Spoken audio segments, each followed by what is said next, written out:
महालक्ष्म्यै नमः। ॐ महालक्ष्म्यै नमः। Harmony and hues talk show episode 2 కి స్వాగతం సుస్వాగతం. నేను మీ రాఘవన్ మాట్లాడుతున్నాను. మనం లాస్ట్ ఎపిసోడ్ లో harmony and hues event management organisation ఎలా స్టార్ట్ చేశాము అండ్ ఏ సర్వీసెస్ ప్రొవైడ్ చేస్తామో వివరించాము. ఈ ఎపిసోడ్ లో మనము ఆగస్టులో శ్రావణ మాసం వస్తుంది, వరలక్ష్మి పూజ అండ్ నాగపంచమి పూజ ఎలా చేస్తామో సామూహికంగా మన ప్రేక్షకులకి క్లియర్ గా వివరిద్దామని చేస్తున్నాం అనమాట. మనతో పాటు విష్ణుప్రియ అక్క అండ్ శ్యామల గారు ఉన్నారు.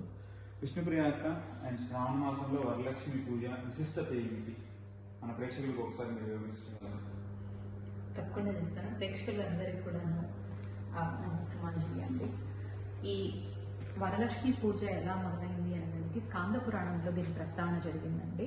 ఒకానొక రోజు పార్వతీదేవి శివుడితోటి ఇలా సంభాషించింది అంట. ఏ వ్రతం అయితే చేస్తే స్త్రీలకు సౌభాగ్యము, ధనధాన్యము ప్లస్ పుత్ర పౌత్రాభివృద్ధి అన్నీ జరుగుతాయి అని చెప్పని అడిగినప్పుడు శివుడు వచ్చి చారుమతి అనే ఆవిడ వచ్చి ఇలాంటి వ్రతం చేసింది. శ్రావణ మాసంలో వచ్చే పౌర్ణమికి ముందర శుక్రవారం రోజున మహాలక్ష్మిని కానుక వేస్తే ఆ ఇంటికి సుఖశాంతులు వస్తాయి అని చెప్పనేసి శివుడు ఒక కథను చెప్పాడనమాట. సో అదందరికీ తెలిసిన కథే కాబట్టి ప్రతి శుక్రవారము శ్రావణ మాసంలో వచ్చే ఏ శుక్రవారం అయినా మనం పూజ చేసుకున్నాము అంటే అది గొప్ప విశిష్టత అండి. ఓకే, చాలా చక్కగా వివరించారు. మరి హార్మోనియం హ్యూస్ అంటేనే యూనిక్నెస్ కి కేర్ ఆఫ్ అడ్రస్ గా మారిపోయింది ఇప్పుడు సింగపూర్ లో.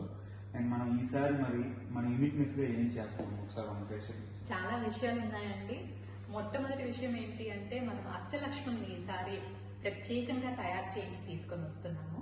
రెండోది ఏంటి అంటే లక్ష్మీ నరసింహస్వామి టెంపుల్లో కొన్ని సంవత్సరాల తరబడి మహాలక్ష్మిని మరియు శ్రీచక్రాన్ని పూజిస్తూ ఉన్నారు. అవి మనకు ఈ పూజకి మనకి ఇస్తున్నారనమాట, మహాలక్ష్మీదేవిని, శ్రీచక్రాన్ని. సో అందరి చేత కూడా కుంకుమార్చన చేయించి ఆ శ్రీచక్రం మహాలక్ష్మి కృపా కటాక్షాలకు మనం పాత్రులుగా చేసే అవకాశాన్ని ఇస్తున్నాము. అది కూడా కాకుండా ఏంటంటే అందరూ కూడా ప్రతి శ్రావణ మాసంలో వాళ్ళ ఇళ్లలో పిలుచుకొని చేసుకుంటారు. కానీ ఈసారి ఏంటి అంటే చాలా మందికి తాంబూలం ఇచ్చే అవకాశం కూడా కలుగుతుంది అని చెప్పనుకొని మేము ఇలాంటి కార్యక్రమాన్ని అనుకున్నామండి. చాలా గొప్ప ఆలోచన.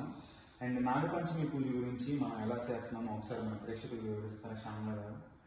షూర్ రాఘవ. నాగపంచమి ఈసారి మొదటి శ్రావణ శుక్రవారంతో కలిసి వచ్చింది. సో రెండు కలిపి చేయడం కూడా మనకి అదొక సదావకాశంగా చెప్పాలి. దీని పురాణాల్లో ఎలాగ స్టార్ట్ అయింది అని అంటే కశ్యప ప్రజాపతి కద్రువ దంపతులకు నాగజాతి సంతానం అనంతుడు, తక్షకుడు, వాసుకి మొదలైన నాగజాతి సంతానం కలుగుతారు.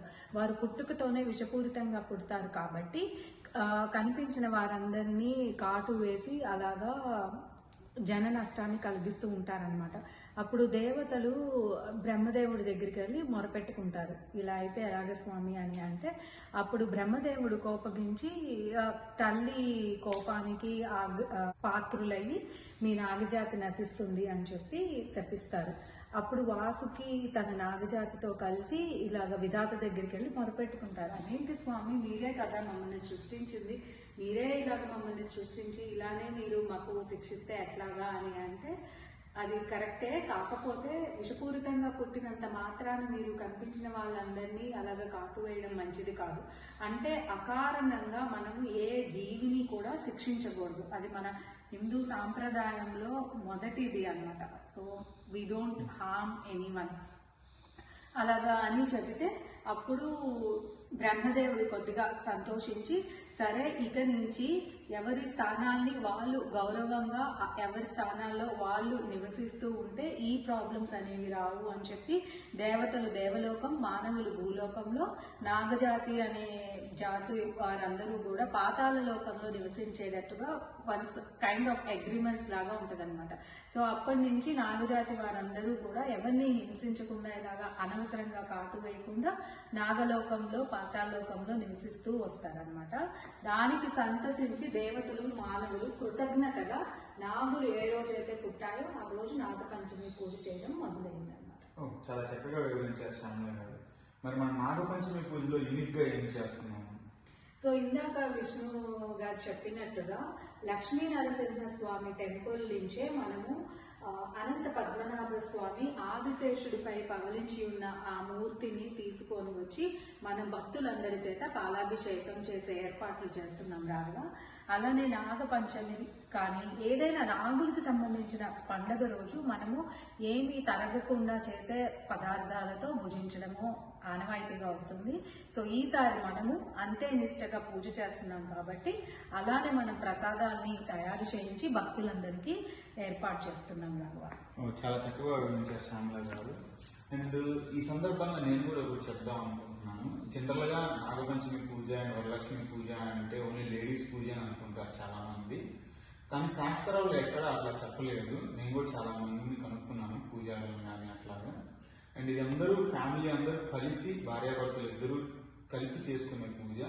అండ్ ఈ సదావకాశాన్ని అందరూ ఉపయోగించుకోవాలని, అండ్ పైగా ఈసారి బై వన్ గెట్ వన్ లాగా నాగపంచమి పూజ అండ్ వరలక్ష్మి వ్రతం రెండు ఒకేసారి హార్మోన్ న్యూస్ వాళ్ళు కండక్ట్ చేస్తున్నారు.